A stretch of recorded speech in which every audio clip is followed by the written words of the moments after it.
Hey friends! Welcome to another week in which I tell you about stuff that I thought and you guys hopefully like it. I've had a really nice week, probably because I've been on uni break and, you know, I might have binge watched the whole of Avatar: The Last Airbender in a few days, but what else are study breaks for if not to, study the intricate and wonderful world of Avatar: The Last Airbender? I ask you. Isn't it great we can be excited about Doctor Who again? This week's episode was called Smile, and I think that's a really appropriate name for it because really while I was watching it, that's all I wanted to do. The episode picks right up where the last one left off, with Bill and the Doctor in the TARDIS. And Bill interrogating the Doctor about the TARDIS, which I really like because I think we've all had questions over the years that just have never been answered. And it's funny to watch the Doctor go, oh, well, the seat's not close to the console because I didn't put it there. Like, it's just sort of funny. But Bill is settling in beautifully to be one of Moffat's best companions and probably one of my all-time favourites. She has all the wonder that Rose had and the savviness that Donna had. She asks all the questions that we've always wanted to know, but she has that nice emotional empathy and sympathy that Rose had. Because of the Doctor and Bill's already established relationship as tutor and student, there's this wonderful comfortableness between them. It's based purely on their admiration and respect for each other.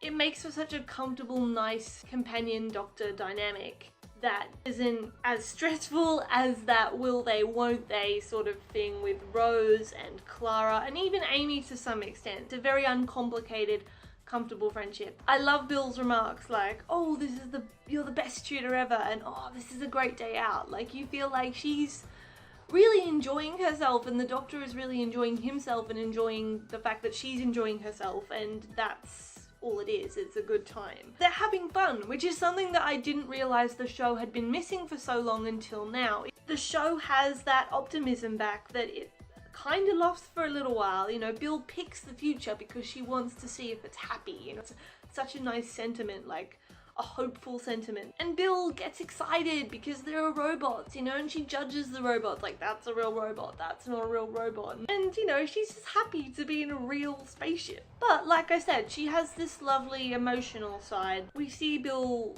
get emotional when she finds out what happens to the human race. She shows a lot of emotional concern for the young boy that they find in the spaceship and also the new colonists. Why I really like this about Bill is that unlike Clara and unlike even Amy to some extent, Bill's desire is not to take control of the situation, but just to understand it and help as much as she can and have a bit of fun while doing it, which I like.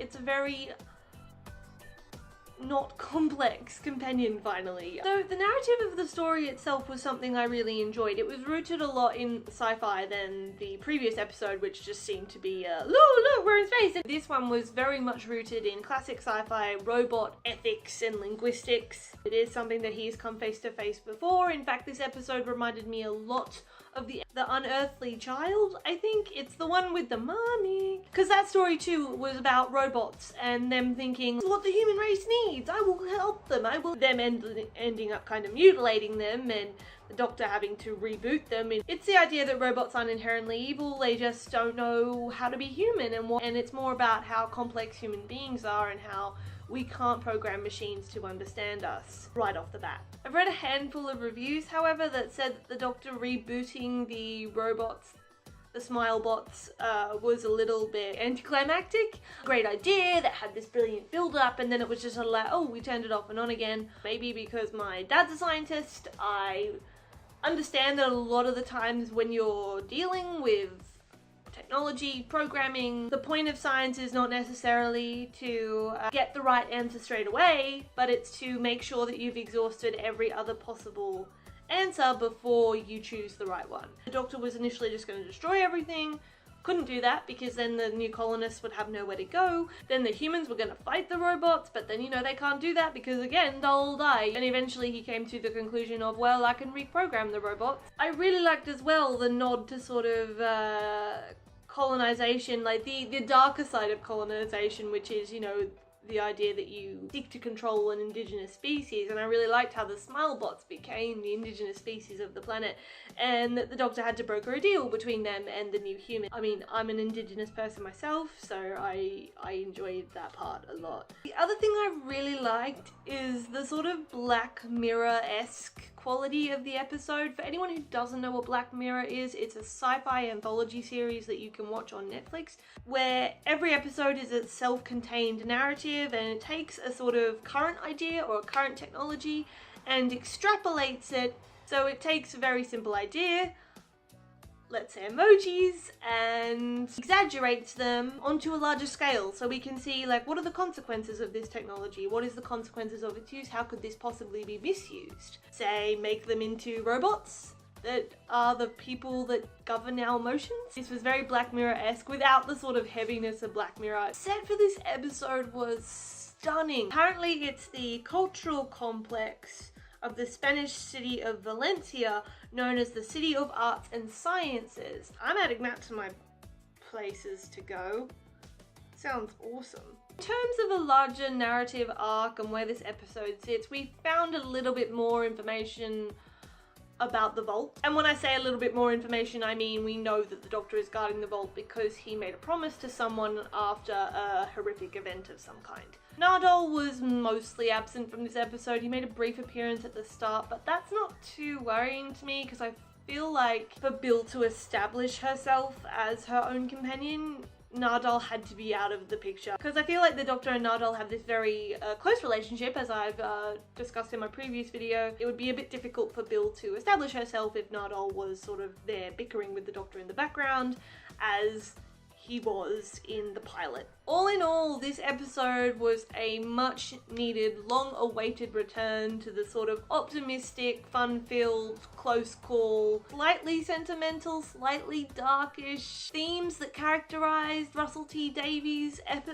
episodes. Much like the Rings of Arcatan was for Clara, and the Beast Below was for Amy, and the Fires of Pompeii was for Donna, this was Bill's rite of passage episode as a companion. You learn the darker side of time travel, but also the joys of time travel and how difficult the decisions involved with being a time traveler is. Not to be corny, but this episode made me smile. Hal Mackie is just so beautiful. Every time she comes on screen, I just feel all fuzzy. I just love her. She's beautiful, and I'm so happy that Doctor Who is something that I'm looking forward to again. Now, because I've used my study break to study Avatar: The Last Airbender, I must follow up my studies with an honorary close reading, watching of The Legend of Korra. Because of my very recent obsession with Avatar, I've been looking up all this stuff, and I want to make a video on like all the stuff that I've sort of read up on that's really interesting, the historical resonances in the show and stuff, but I won't make it until after I finish Legend of Korra. So yes, that is officially it. I hope you guys have a lovely week, and I hope that you go see Guardians of the Galaxy, because I saw it and it's amazing. The second one is awesome and it made me cry. It was so good, and I'm really happy today. Maybe because I just had a hot chocolate. Thank you guys, and have a lovely week, and thank you for watching. All love and peace to you. Don't forget to subscribe or like this video. Bye guys.